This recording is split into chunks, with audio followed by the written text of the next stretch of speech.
Câmara Municipal de Belo Horizonte aprova em primeiro turno o projeto que prevê a redução de salários do vice-prefeito e dos secretários, uma economia de R$ 3 milhões por ano aos cofres públicos. Marley é artesã, trabalha 9 horas por dia para fazer uma média de R$ 600 por mês e não concorda com os salários pagos para o serviço público.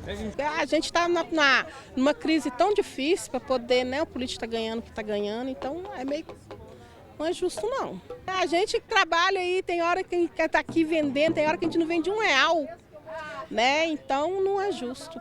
Um projeto aprovado em primeira instância na Câmara de Belo Horizonte pode ajudar a conter os gastos. A ideia é usar o salário dos vereadores como base para o pagamento de secretários municipais, agentes políticos e do vice-prefeito. Primeira coisa, não é função do legislativo, né? Isso é uma função do executivo. Então é o prefeito que tem que tomar essa decisão. Segundo, eu acho que o secretário municipal ele tem que ter um salário bom. Para quê? Porque na pasta dele tem 4 a 5 mil pessoas que ele tem que gerir. A proposta é que os secretários municipais e agentes políticos recebam 80% do salário do vereador. Assim, os vínculos cairiam de R$ 16.500 para R$ 12 mil. Já os secretários adjuntos, que recebem quase R$ 14 mil, passariam a ganhar R$ 10.500. A economia seria de R$ 3 milhões por ano. Quando foi feita uma votação aqui nessa casa para que os secretários ganhassem a mais, ou seja, tivesse um aumento, eu fui uma das vozes contra. Porque nós criamos uma dissonância. O atual prefeito, obstinado em trazer pessoas da iniciativa privada para atuar em cargos públicos, resolveu dar uma benesse, que ofereceu um salário um pouco a mais. Isso trouxe outras consequências. Em janeiro de 2013, o salário dos vereadores sofreu um aumento de quase 62%. Passou de R$ 9.200 para R$ 15 mil. Se houvesse uma redução próxima ao que foi dos secretários, em torno de 24%, o novo salário dos vereadores seria de R$ 11 mil, o que traria uma economia de mais de R$ 2 milhões por ano aos cofres públicos. Além disso, com o salário dos secretários baseado no dos vereadores, a redução dos gastos públicos poderia ser ainda maior. Mas também existe a possibilidade de maior pressão para que o salário dos vereadores aumente. E assim, todos ganhem mais. Esse risco de pensar no aumento de salário, espero que não haja aqui na Câmara Municipal. O que eu entendo que é uma época tão diferenciada que qualquer tipo de aumento hoje para os legisladores vai ter impacto na vida da população e a população vai se manifestar. Se tiver algum projeto para diminuir o salário do vereador, eu sou a favor.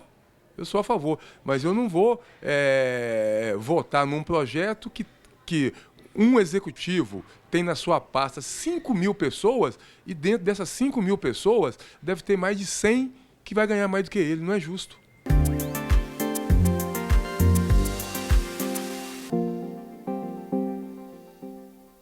No quadro de hoje, vamos falar da importância de empreender para construir uma carreira de sucesso. Confira a dica do professor Márcio Barros. Como você toma suas decisões? Você gosta de decidir sozinho ou pede muitas opiniões? Empreender é decidir, colocar em execução, realizar. Nós precisamos muito desenvolver este conceito. Aceitar essa ideia, sua carreira profissional tem que ter este mandamento. Empreender para sobreviver. 5 passos para te ajudar a desenvolver esta habilidade. Primeiro, autoconhecimento. Você precisa focar no seu talento, que vai ser o seu diferencial. O filósofo Sócrates afirmou: o autoconhecimento é o início do caminho do verdadeiro saber. O aprendizado não ocorre com recebimento passivo de conteúdos oferecidos de fora, mas sim com a busca trabalhosa que cada qual realiza dentro de si. Segundo passo, desenvolver outras habilidades. Apenas o seu talento é pouco. Terceiro passo, fazer um plano de negócio. É necessário ter um foco, um planejamento. Quarto, inovar. Você precisa melhorar, desenvolver o seu talento. É muito importante agregar valor. fazer algo a mais, acrescentar um detalhe. Quinto passo, perseverar. Muitas pessoas desistem no meio do caminho. É preciso percorrer passo a passo a estrada do sucesso. Pense naquilo que você gosta de fazer. Jogar bola, tocar música, cantar, viajar ou pescar. Empreender é assim também. Tem tempos de muitas dificuldades, mas é também uma oportunidade de abraçar os nossos verdadeiros desejos. Uma audiência pública discute em Belo Horizonte propostas para mudanças no novo Código de Processo Penal. O código em vigor tem mais de 70 anos e é considerado ultrapassado por muitos especialistas.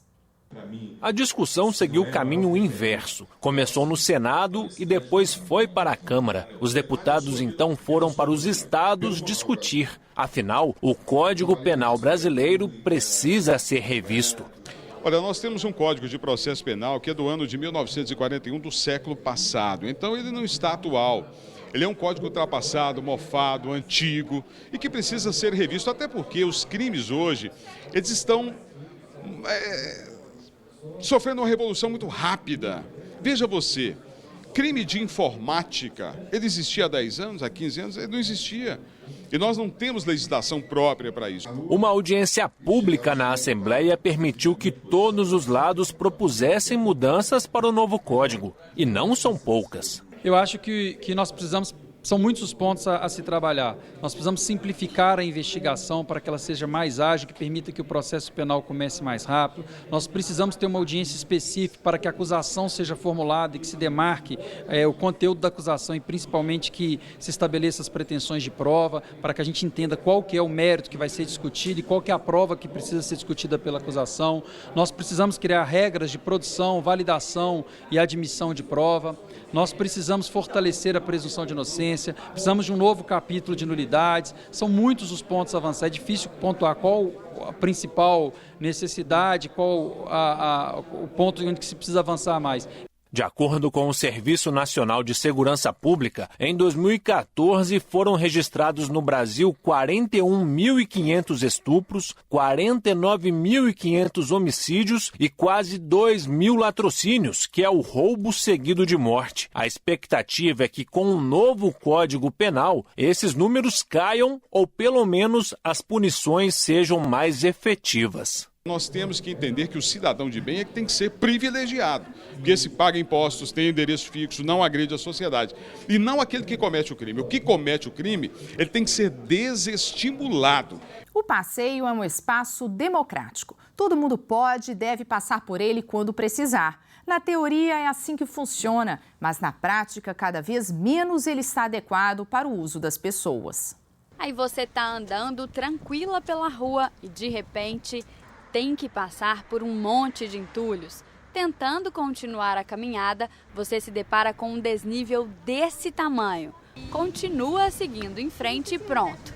Agora são buracos, árvores no meio do caminho e muitos outros problemas. Leandro, aqui problemas ainda mais graves, né? Aqui a gente está com uma situação ainda mais crítica. A gente vê que, além do desnível, a gente está com um buraco realmente que não foi reconstituído o piso quando se perdeu, provavelmente por essa base da árvore que estendeu a raiz e elevou, e o próprio estreitamento, ainda que o passeio estivesse contínuo, perfeito, com a base da árvore nós não teríamos condições, por exemplo, de uma cadeira de rodas passar ali. Então, para esse público já seria uma restrição.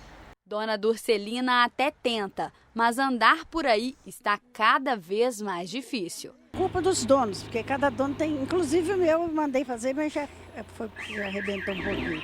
Tem que mandar consertar, está faltando dinheiro. A calçada deveria ser um espaço para todos. Só deveria, porque na prática... Eu acho que eles podiam melhorar os buracos, né, os canteiros, está muito esburacado, principalmente ali, ó, muito buraco. O risco de cair, né? Exatamente, que tem muita de idade, né, que tem dificuldade para andar, podia dar uma melhorada. Tem poste até no meio do passeio, não passa nem cadeira de roda com... Então, se nós temos passeios com barreiras, né, com obstáculos, passeios que têm essas objeções ao trânsito fácil da pessoa, ele vai se tornar o quê? Um passeio excludente. E você sabia que calçada e passeio não são a mesma coisa? A calçada é todo o espaço que fica às margens da rua.